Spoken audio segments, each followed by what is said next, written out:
कक्षा 10 के विद्यार्थियों, आज से हम आपको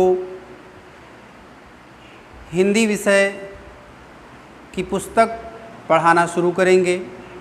हिंदी काव्य में पहला पाठ सूरदास के पद हैं।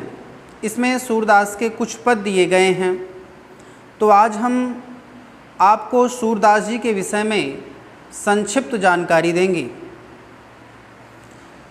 सूरदास जी का जन्म सन 1478 ईस्वी में संवत 1535 विक्रमी को आगरा रुनकता में हुआ था। आगरा रुनकता में हुआ था। इनके पिता का नाम रामदास, इनके गुरु स्वामी वल्लभाचार्य जी थे। यह ब्रज भाषा में अपनी कविता लिखा करते थे।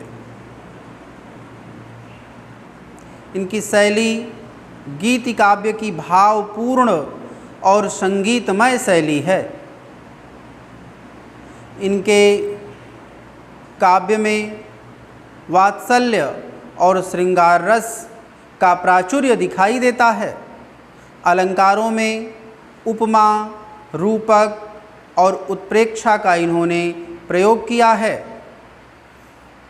इनकी रचनाएं साहित्य लहरी, सूर सारावली और सूर सागर हैं।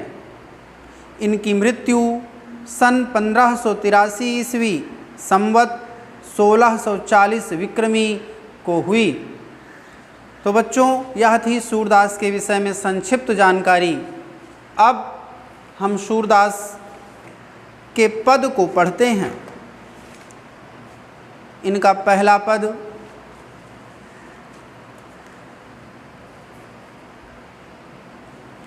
सूरदास का पहला पद,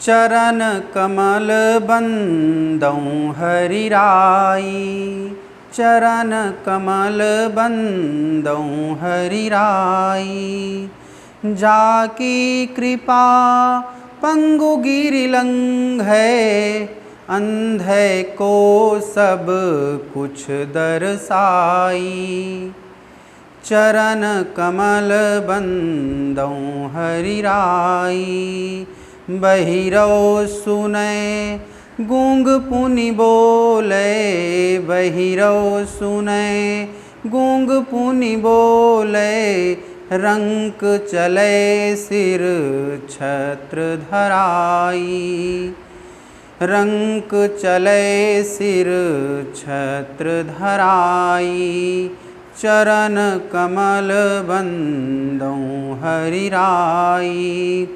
सूरदास स्वामी करुणामय, सूरदास स्वामी करुणामय, बार बार बंदौं तिहि पाई, बार बार बंदौं तिहि पाई, चरण कमल बंदौं हरि राई, चरण कमल बंदौं हरि राई।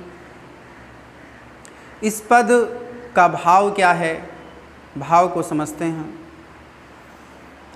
महाकवि सूरदास जी कहते हैं, चरण कमल बंदौं हरि राई, मैं अपने इष्ट भगवान श्री कृष्ण के चरण कमल की वंदना करता हूँ। मैं अपने इष्ट, अपने प्रभु भगवान श्री कृष्ण के चरण कमल की वंदना करता हूँ। जाकी कृपा पंगु गिरि लंघै, जिसकी कृपा होने पर लंगड़ा व्यक्ति भी पहाड़ पर चढ़ जाता है। अंधे को सब कुछ दर्शाई, और अंधा व्यक्ति, सूर व्यक्ति सब कुछ देखने में समर्थ हो जाता है। बहिरव सुने, कानों से बहरा व्यक्ति भी सुनने की क्षमता प्राप्त कर लेता है। गूंग पुनि बोले, गूंगा व्यक्ति भी वक्ता बन जाता है, बोलने लगता है। रंक चले सिर छत्र धराई, और रंक व्यक्ति गरीब भी राजाओं जैसा छत्र और चंवर धारण कर लेता है। सूरदास स्वामी करुणामय, सूरदास जी कहते हैं कि मेरे प्रभु करुणा के सागर हैं, परम करुणावान हैं।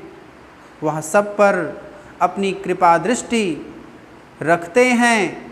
बार बार बंदों तिहि पाई, मैं ऐसे करुणा सागर भगवान श्री कृष्ण के चरण कमलों की बार बार वंदना करता हूँ। तो आज बस यहीं तक। धन्यवाद।